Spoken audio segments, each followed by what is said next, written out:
Social media growth, इसको लेकर जो भी पुरानी सलाहें हैं उन्हें भूल जाइए।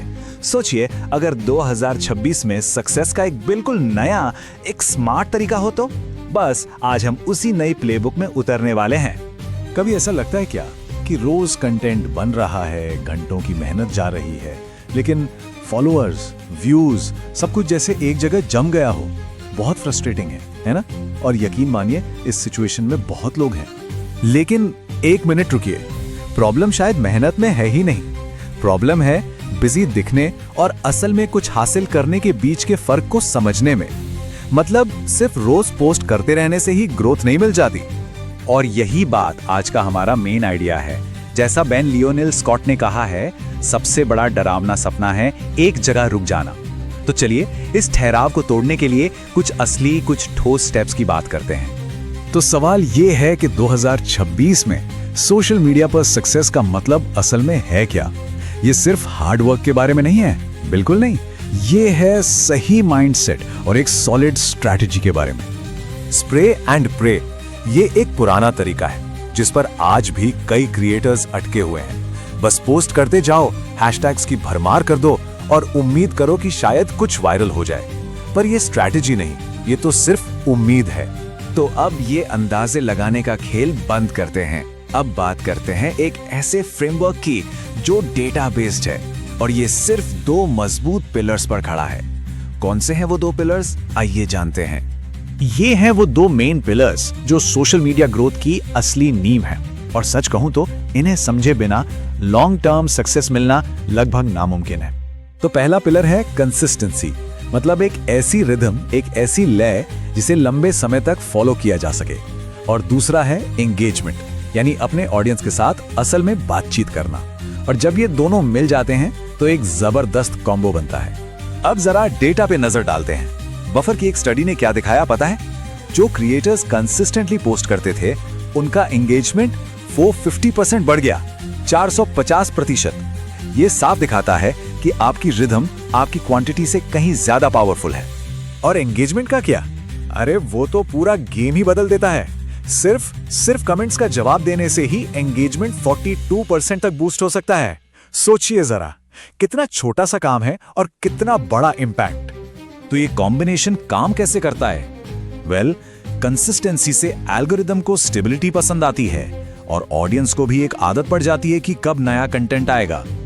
और जब आप कमेंट्स का जवाब देते हैं तो आप सिर्फ एक कनेक्शन नहीं बना रहे होते, आप एल्गोरिदम को ये सिग्नल भी दे रहे होते हैं कि ये कंटेंट वैल्यूएबल है। ओके, तो हमारी फाउंडेशन अब मजबूत है। अब आते हैं सबसे इंटरेस्टिंग पार्ट पर। ऐसा कंटेंट कैसे बनाया जाए जो असल में काम करे, जो लोगों का ध्यान अपनी ओर खींचे। इसका सीक्रेट एक रिज्यूमे में छिपा है। हाँ, बिल्कुल सही सुना।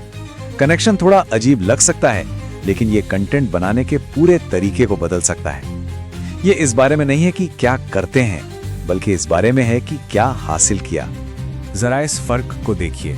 एक तरफ है सोशल मीडिया मैनेज करता हूं, ये बोरिंग है, कोई कहानी नहीं। दूसरी तरफ 6 महीने में फॉलोअर्स 140% बढ़ाए, अब ये कहानी है, इसमें इम्पैक्ट है। तो बस अपने कंटेंट को ड्यूटी से अचीवमेंट में बदलना है। तो इसका फॉर्मूला क्या है? सिंपल है। एक जबरदस्त हुक से शुरू करें, फिर एक पावरफुल एक्शन वर्ब यूज करें, जैसे लॉन्च किया, बढ़ाया, बदल दिया। फिर नंबर्स के साथ अपने रिजल्ट को दिखाएं। और सबसे जरूरी, हमेशा इस पर फोकस करें कि ये ऑडियंस के लिए क्यों मैटर करता है। अब जब कंटेंट और स्ट्रैटेजी सॉलिड हो गई, तब बारी आती है हैशटैग और पोस्टिंग टाइम जैसी चीजों की। ये कोई मैजिक पिल नहीं है, ये एम्पलीफायर हैं जो आपके अच्छे काम को और ज्यादा लोगों तक पहुंचाते हैं। चलो हैशटैग को लेकर एक बहुत बड़ी गलतफहमी दूर करते हैं। 2026 में हैशटैग्स का काम रीच बढ़ाना नहीं रह गया है, उनका मेन काम है क्लासिफिकेशन, मतलब एल्गोरिदम को ये बताना कि आपका कंटेंट किस बारे में है। ये सर्च के लिए है, वायरल करने के लिए नहीं। तो फिर कितने हैशटैग यूज करने हैं? डेटा कहता है 3 से 5 का फॉर्मूला बेस्ट है। 1-2 ब्रॉड हैशटैग, 2-3 बिल्कुल निश हैशटैग जो आपकी टारगेट कम्युनिटी तक पहुंचे, और एक आपका अपना ब्रांडेड हैशटैग। यहां भी क्वालिटी ओवर क्वांटिटी। और ये बात बहुत बहुत इंपॉर्टेंट है। हूटस्वीट के हिसाब से एसईओ फ्रेंडली कैप्शंस, मतलब जिनमें सही कीवर्ड्स हैं, वो हैशटैग भरे पोस्ट से 30% तक ज्यादा रीच दे सकते हैं। मतलब कैप्शन में लिखे शब्दों में अब और भी ज्यादा पावर है। और आखिर में बात करते हैं पोस्टिंग टाइम की। ये एक जनरल गाइड है, लेकिन हमेशा याद रखिए, आपका अपना एनालिटिक्स ही आपका सबसे अच्छा गाइड है। तो पूरी बात का निचोड़ क्या है?